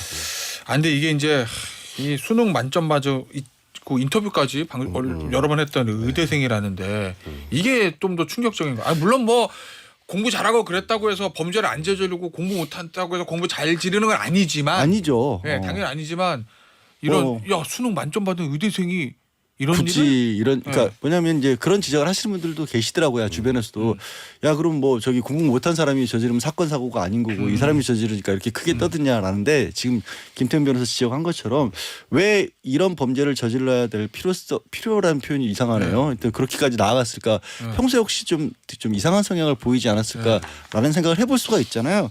근데 주변에서는 그렇게 얘기를 하지 않아요. 그냥 특별하게 이성 문제 가지고 문제를 일으키지 않고 학교에서 말썽 부린 적도 없었고 눈에 안 띌 정도의 그냥 무난한 학생 있지 않습니까? 그런 정도 학생이었기 때문에 주변에 이제 단체 대회반 같은 데서는 어떻게 걔가 그런 일을 저질렀는지 충격받았다라는 얘기가 많이 나오고요. 단지 이제 한 가지 좀 걸리는 부분은 본과 1년차 때 성적 부진으로 유급이 된 적이 있다라고 합니다. 근데 유급되는 사례가 그렇게 드문 것도 아니에요. 그리고 유급됐다고 해서 그때 이성 친구랑 헤어졌다 이거 두 개 겹쳤다고 살인을 저지른다는 것도 그건 좀 생각하기 어렵잖아요. 그래서 하여튼 지금 아직까지 정확하게 파악은 안 된 상황입니다. 알겠습니다. 자 그런데 요거가 때문에 또 다른 문제가 좀 생긴다. 예를 들면 이 사람이 수능 만점 받은 의대생이야 요거 때문에 일종의 신상털이가 시작이 된다 이런 얘기들도 있던데. 그러니까 원래 수능 만점자들은 대부분 언론에서 인터뷰를 하죠. 그리고 이 사람도 과거에 여러 차례 인터뷰를 했습니다. 그리고 예전과 다르게 요즘에는 SNS를 통해서 굉장히 빠른 전파가 이루어지잖아요. 과거에 이 사람 인터뷰를 했던 내용들이 네티즌들이 다 찾아내는 거예요. 요즘에는 보통 본인들이 쓴 SNS 같은 거 땡스타그램이나 이런 것들은 거기에 친구가 다 있잖아요. 예를 들어서 저랑 양재열 변호사랑 땡스타그램에 서로 친구가 돼 있으면 제 거를 타고 충분히 들어갈 수 있죠. 이 사람의 과거 인터뷰들을 다들 사람들이 찾아내서 SNS에 들어가 보니까 이 사람이 누군지가 이제 다 알려져 버려. 사실상 공개된 거나 마찬가지 상황이 돼버렸어요. 많은 사람들한테. 근데 문제는 여기서 그치는 게 아니라 이 사람을 타고 피해자 쪽까지 간다는 거예요. 그게 문제겠구나. 그러니까 피해자 2차 가해가 지금 이루어진다는 게 문제고 그래서 피해자의 언니로 추정되는 분도 그 SNS에 글을 올리기까지 했었습니다. 내 동생이 억울하게 죽음을 당했다는 취지의 얘기까지 하고 거기에 막 어떤 이제 좀 2차 가해 댓글은 이 지금 가해자가 뭐 그럴 리 없다는 듯한 그런 댓글도 달리고 좀 그랬나 보더라고요.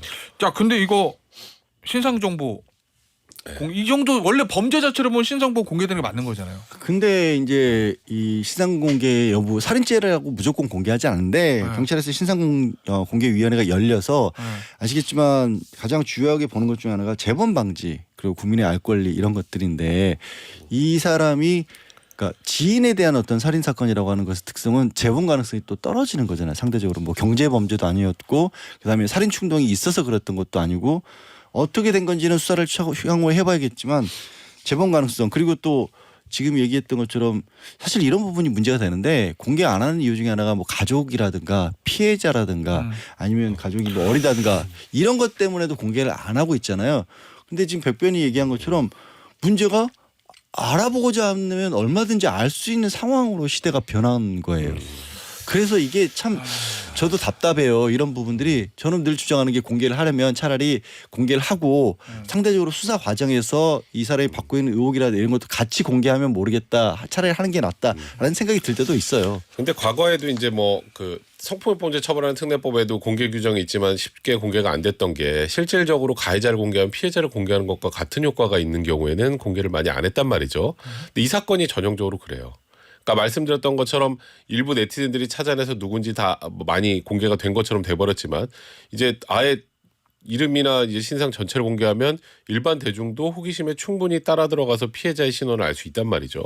아마도 이번에 공개하지 않은 가장 큰 이유는 뭐 물론 양절 변호사 말씀하셨던 뭐 재범의 위험 이런 부분들도 어느 정도는 포함이 됐겠지만 가장 결정적인 부분은 그 부분이 아닌가. 피해자의 신상이 오히려 뭐 가해자 신상 공개했는데 피해자가 더 피해자 유족들이 더 피해를 보는 상황을 막기 위해서가 아닌가 이렇게 추정할 수 있을 것 같습니다. 그럼 두 사람 다 봤을 때는 공개 안 하는 게 맞다? 저는 공개 원래 안 하자는 주의예요. 원래 지금 우리 법제도가 기본적으로는 우리는 말씀드린 것처럼 수사 자체가 밀행성 원칙에서 재판 넘어가기 전까지는 정보가 공개가 안 되고 있습니다. 요즘은 또 피의사실 공표도 금지하고 있기 때문에 정확하게 우리가 모든 정보를 알 수 없는 상황에서 덜컥 신상만 알려주면 그게 굉장히 많은 오해나 피해를 끼칠 수 있거든요. 저는 뭐 이 부분에 대해서는 양절 변호사가 반대인데요. 저는 적극적으로 신상을 공개해야 된다는 쪽이에요. 이 사건은요?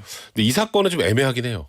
그러니까 왜냐하면 이게 어찌 보면 가해자가 너무 유명인이다 보니 그것도 여자친구였던 사람이라고 하면 금방 또 피해자 특정이 되잖아요.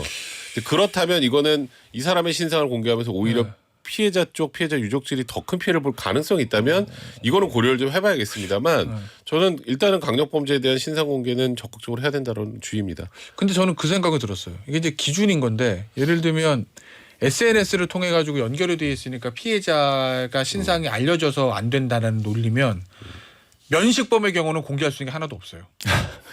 왜냐하면 그렇죠. 예를 들면 맞아요. 예전에 분당에 그 묻지마 살인 같은 그거는 뭐 피해자라고 가해자 그렇죠. 연결 안 됐으니까 그런 게 다 되는데 뭐 가족 상대, 친구 상대, 아는 사람 상대, 뭐 사업 관계 그 대부분 면식범이 더 많잖아요. 면식범도 많고 그리고 진짜 거듭 말씀드리는 게 한 번 퍼지기 시작하면 요즘 흔히 온라인에서 하는 말로 박제가 돼버리잖아요. 이거 막을 수조차가 없어요. 그럼 묻지마 범죄 아니고서는 신상 공개랑 의미가 없어지는 이게 뭐 성범죄 말씀하셨던 피해자가 거는- 아닌 거 성범죄 피해자들 같은 경우는 불법 영상을 찾아내서 차단하는 일들도 하긴 하지만 이건 그렇게 할 수 있는 일도 아니고 이게 정말 그러니까 선택의 순간이 어느 순간에 와야 될 텐데 그래서 저는 공개하려면 공개 자체를 반대하는 게 아니라 백변이 제가 계속 말씀드리지만 주변 정보들을 같이 공개하는 걸 전제로 해야 된다는 거예요. 그러니까 사실 지난 3월에 김래아라고 그 이별 통보했던 여자친구하고 엄마까지 죽이려고 했던 사람 신상 공개됐잖아요. 근데 저는 그 사건과 이 사건하고 굳이 차이점을 본다면 이 사람은 대중들에게 더 많이 알려진 사람이라는 정도.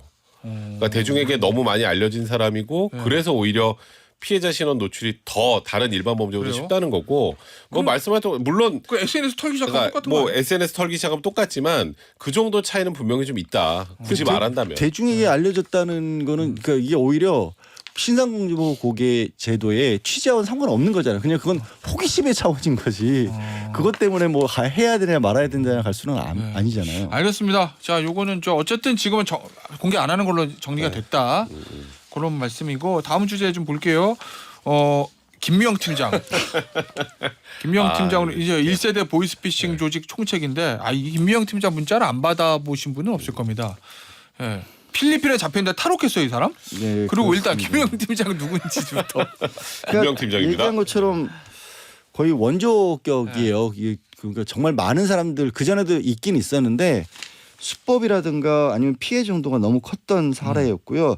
김명 팀장입니다. 고객님께서는 최저이율로 최고 5천만 원까지 20분 이내에 통장 입금 가능합니다라는 식의 혹할 수 있는 그런 말, 일부 사람들을 이렇게 이거 괜찮을 것 같다라는 생각이 들게끔 만든 여러 보이스피싱. 저도 요즘도 계속 스미싱 문자 받고 있거든요. 뭐 증권 투자 이런 끊임없이 와요. 그런 거에 원조인 거예요.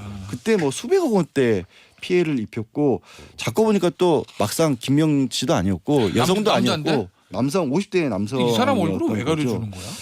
근데 이제 우리 지금 이해를 못하겠네. 이 그죠. 사람은 또 어디 가서 사기치면 안 되니까 얼굴을 공개하는 거 맞는 거 아닌가? 모르겠어요. 근데 강력 범죄가 아니라서 그런가? 더 충격적이었던 건 이 사람이 바로 그런 보이스피싱 같은 사이버 범죄를 막아야 하는 경찰이었던 거죠. 경찰 출신이었던 거죠. 이 영화에 있는 건데. 네. 경찰 출신이니까 이렇게 하면 안 걸리겠는 걸 그러면서 만든 거죠. 자, 그래서 어쨌든 잡혔어요, 필리핀 교도소에. 네. 그러니까 이 사람이 이제 사실 이제 문제가 터지고 나서 2013년에 국내 조직원들 대부분 검거했는데 요 총책 박 씨하고 주요 간부들은 필리핀으로 도피했습니다. 거기서 이제 뭐 엄청난 수영장에 딸린 대저택에서 사설병원 두고 호화 생활을 하고 가명 2개를 두고 드라마처럼 되는구나. 네, 경찰 쪽을 피해 왔는데 이제 필리핀 수영장 공장에서 현지에서 이제 우리 경찰과 같이 검거를 했습니다. 그럼 이제 우리나라로 들어와야 되잖아요. 국내 송환해야 되잖아요. 근데 이게 필리핀에 도망간 범죄자들 필리핀 많이 도망가거든요. 우리나라에서. 거기서 아주 신박하다는 표현을 써야 될지 모르겠습니다만 한국으로 송환되면 큰일 난다고 생각하는 것 같아요. 필리핀이 아무래도 좀 허술하고 돈이 있으면 본인들이 여기서 충분히 뭐 교도소 가더라도 뭐 소위 탈옥을 하건 그 안에서도 어떻게 꽤 편하게 생활할 수 있다고 생각하는지 거기서 일부러 다른 범죄를 저지른답니다. 현지에서 범죄를. 이 사람도 뭐 인신매매 등 추가 범죄를 저질렀다고 하는데 그러니까 실제로 지금 필리핀 교도소에 한국인이 한 80명 정도 수감 중이거든요. 절반이 넘는 50명이 국내 송환 피하려고 현지의 사건을 일부러 일으켜서 검거가 되기도 한다고 합니다. 아예 이거로 신고 좀 해줘. 나 이걸로 잡히게. 해서 필리핀에서 살면서 필리핀 내에서 다른 범죄를 저지르면 필리핀에서 수감 생활해야 되잖아요. 그렇게 해서 국내 송환을 피해 왔다고 합니다. 아니 근데 이 사람이 탈옥했다는 거예요 지금. 탈옥했다는 이래서 거예요. 거기서 잡히려고 그랬나 보다. 그러니까. 왜냐면 한국 교도소에서 탈옥했다는 건 신창원 말고는 없고 우리가 불가능하죠. 접견 사실상. 가보면 그거 못 나와요. 거기 가보면 알잖아. 우리도 힘든데 들어가기. 그리고 금방 잡혀. 여러 가지 이유가 있을 거예요. 상대적으로 필리핀 법제도가 영미법 제도라서 잘 운영하면 인권보장인 건데 잘못 운영되면 허술해지는 그런 제도인 거예요. 그걸 노린 거고 게다가 이 사람이 이제 1일 밤에서 2일 새벽 사이에 탈옥한 것으로 보이는데 아직 이제 구체적인 수법은 조사 중이고요. 문제가요. 지금 허술하다는 얘기했잖아요. 갇혀있던 교도소에 CCTV가 한 대도 없답니다. 아예. 잠깐 여러분 지금 저 유튜브로 사진 나가는데 이게 교도소가 아니라 그냥 우리나라 시골 어디에 시골 있는 공장 같은데 무슨 정미소 뭐 이런 느낌이야 이게. 담벼락 저거 툭 치면 넘어질 것 같은데. 그러니까 이거를 일부러 그 지역에서 문제에 아까 지금 백 변호사가 그랬잖아요. 신고하게 만든다고. 내가 거기 갇히기 위해서 그 지역에서 사건을 일으킨 거예요. 그 교도소 관할, 그 구치소 관할 쪽에서 사건을 일으키는 거예요. 구치소 쇼핑하는구나. 그러니까 참 상상할 수 없는 짓을 한 거죠. 그러면 탈옥이 수월했겠어요. 여기. 그러니까 여기 법원에서 재판 출석했다가 교도소로 이송되는 과정에 탈옥했대요. 조직원들하고 함께. 돈이 있으니까 도와준 사람이 있었을 이거는 거고. 확실히 그러니까 그냥 또 어쨌건 호송되는 차에서 나가는 게 쉽지는 않잖아요. 그 수감돼 가지고 넘어가는 과정에서 아마도 그 현지에 조력자가 있다거나 뭐 그럴 가능성이 굉장히 높겠죠. 그러니까 그걸 처음부터 좀 전에 양재열 변호사 얘기했던 것처럼 처음 거기 아예 들어갈 때부터 언제 나올지까지 어느 정도 계획을 세운 것이 아닌가 이렇게 추정할 수밖에 없을 것 같습니다. 그리고 이거는 근데 우리 정부에서 필리핀 현재다 막 강력하게 항의하기도 좀 애매한 게 야 너희 나라 사법제도가 구치소 시스템 못 믿겠어. 그러니까 내놔 이거 안 되잖아 또. 필리핀 입장에서는 자기네 나라에서 자국민 상대로 범죄 저지른 사람이 그렇죠. 지금 허술하다는 얘기도 못 꺼낼 뿐더러 이게 야 내 나라 국민을 이 사람이 괴롭혀가지고 우리 교도소에 처벌하겠다는데 그 처벌 끝나고 나면 니네 나라 보내줄게라고 하면 외교적으로는 할 말이 없는 거죠. 이 국가적 문제로 번질 수가 있기 때문에 쉽게 꺼낼 수도 없는 상황이에요. 그러니까 저희가 여기서 얘기할 수는 있지만 필리핀에 이걸 가지고 문제 제기하기 참 힘든 부분이죠. 알겠습니다. 그리고 살롱 DJ 갑시다. Plusieurs choses à la fois, en fait, ce sont plusieurs interfaces qui rentrent en compétition pour vous capter du temps alors même que vous êtes en train de faire autre chose. Et donc ça, c'est très fatigant. 농염하게 퍼지는 인문학의 향기. Salon de J, Yeol. En 99, on nous disait toujours, quand il a été possible de faire des alertes par téléphone portable, il a écrit à sa hiérarchie, à ses collègues, directrice d'école à Pantin, en Seine-Saint-Denis. 자, 양변. 네. 아야, 오늘 그림은 딱 보니까 데이트 폭력 관련된 것 같은데. 아니고요. 죄송합니다. 조금 전에 얘기했던 김영 팀장 사건에서 나도 그런 줄 알았어. 남자 여자 나와가지고. 예, 남녀만 나오면 데이트 간단해요. 우리 되게 단순하거든. 오늘 남자 여자 나오니까 데이트 폭력인 줄 알았지. 사실 이제 김영 팀장이 아까도 얘기한 것처럼 굉장히 유리한 조건으로 그리고 친근하게 김영이라는 이름 자체가 김영 씨가 되게 전국의 김영 씨가 힘들었대요. 이 사건 때문에 실제로. 근데 뭔가 잘해줄 것 같은 그런 막연한 이미지가 있었잖아요. 알고 보니까 50대 남성이었지만 지금은 50대가 된 남성이었지만 어쨌든 그렇게 편의를 제공해주고 입안에 혀처럼 굴고 그러다가 정보를 빼내가지고 사람들로 하여금 재산적 피해도 끼치고 그것 때문에 진짜 막 극단적 선택에 내몰린 사람들도 많았던 그런 사건인데 근데 이 그림을 보면은 그런 게 떠오르진 않아요. 얼핏 봤었을 때는 그냥 꽃이 피고 있는 숲길에서 남녀가 다만 남성이 뭔가 묘한 자세를 취하고 있긴 합니다. 그림의 내막은요 멀린은 그 멀린이에요. 아드왕의 원탁의 기사 아드왕이 나오는 마법사 멀린입니다. 이 신화에 따르면 아드왕이 왕이 될 수 있도록 돕고 엑스칼리버를 초월해 줄 수 있도록 도왔던 거고 랜슬롯을 키워낸 그런 인물이거든요. 마법사 같이 안 생겼는데. 영국에서는 이렇게 그렸어요. 그리고 우리가 알고 있는 그 모자 쓴 마법사는 대중적인 이미지인 거고 그렇구나. 그때는 그런 게 없던 시절이잖아요. 죄송합니다. 네. 근데 이 멀린이 사실 멀린은 아버지가 악마여서 그러니까 아버지가 악마에서 그런 강력한 마법을 가졌다라고 하거든요. 흑마술이네. 네, 흑마술인데 이제 악마에서 강제로 임신됐던 어머니에서 태어났던 그런 마법사였고 이 멀린이 그 랜슬롯을 키우고 아드왕이 왕이 되도록 하는 가운데서 저력자 삼았던 여인이 있었어요. 이제 뭐 비비안이라고도 부르고 이름은 니무에라고도 부르는데 그 여인을 되게 멀린이 좋아했어요. 그래서 이 여성의 도움을 받으면서도 이성적인 감정도 가져서 또 이 여성도 정말로 보면 정말 입속이 혀처럼 굴면서 친근하게 이 멀린을 수행을 했던 겁니다. 그런데 알고 보니까 그 과정에서 이 여성이 멀린의 마법을 하나씩 배웠던 거죠.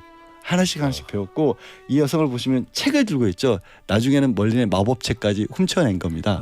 그래서 멀린이 어떤 치유를 받게 되냐면 자기가 가르쳤던 이 여성에 의해서 자신의 마법으로 몸이 굳는 마법에 피해 당한 거예요. 이게 지금 굳는 거예요. 지금. 몸이 굳어가고 있는 그래서 되게 어색한 동작을 취하고 있잖아요. 그렇게 해서 이 대마법사 멀린이 최후를 맞았습니다. 그리고 여성을 보면 그런 어떤 잔악한 계획을 상징하듯이 머리칼이 뱀으로 변하고 있는 그런 모습이에요. 물론 이제 아소방 신화 주변에서 신화가 여러 가지이기 때문에 이 여성이 뭐 원래 마녀였다는 등 원래는 이제 공주였는데 멀린 때문에 피해를 봤다는 등 뭐 여러 가지 버전이 있긴 합니다만 이 그림 자체가 사실 그렇잖아요. 이 김영 팀장이라는 사람도 잘해줄 것처럼 접근을 했었고 그래서 개인정보 뻔했었고 그래서 상대방을 완전히 극단적인 어떤 상황으로 밀어넣었던 그런 일화가 있어서 그 멀린도 사실 마법사니까 자기 최후가 가까웠다는 건 알았대요. 하지만 이렇게 내 주변에서 가까이 해주고 나에게 잘해주는 이 여성이 나에게 그런 짓을 할 것이라고 생각하지 못하다가 불의의 피해를 입었다라고 하거든요. 그러니까 정말 요즘에 아까도 얘기했지만 너무나 많은 문자들 편안하게 잘해줄 것처럼 각종 다양한 뭐 증권 투자부터 시작해가지고 그냥 뭐 아파트 부동산 뭐 여러 가지 나오잖아요.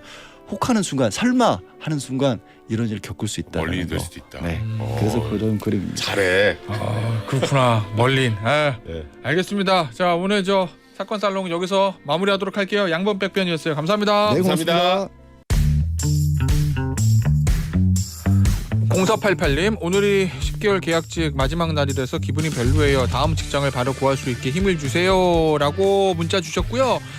조금 뭐 쉬시면 바로 저 휴식을 취하시면 더 좋은 직장이 0488님을 기다리고 있을 거라고 저는 확신합니다. 0488님께 사랑과 감사의 마음을 담아서 커피 쿠폰 보내드리고요. 오늘 김태현의 정치쇼는 여기까지입니다. 저는 물러갔다가 월요일 아침에 돌아올 건데 우리 청취자 여러분도 주말에 푹 쉬시고 월요일 날 활기찬 모습으로 다시 만나요. 김태현이었어요. 감사합니다.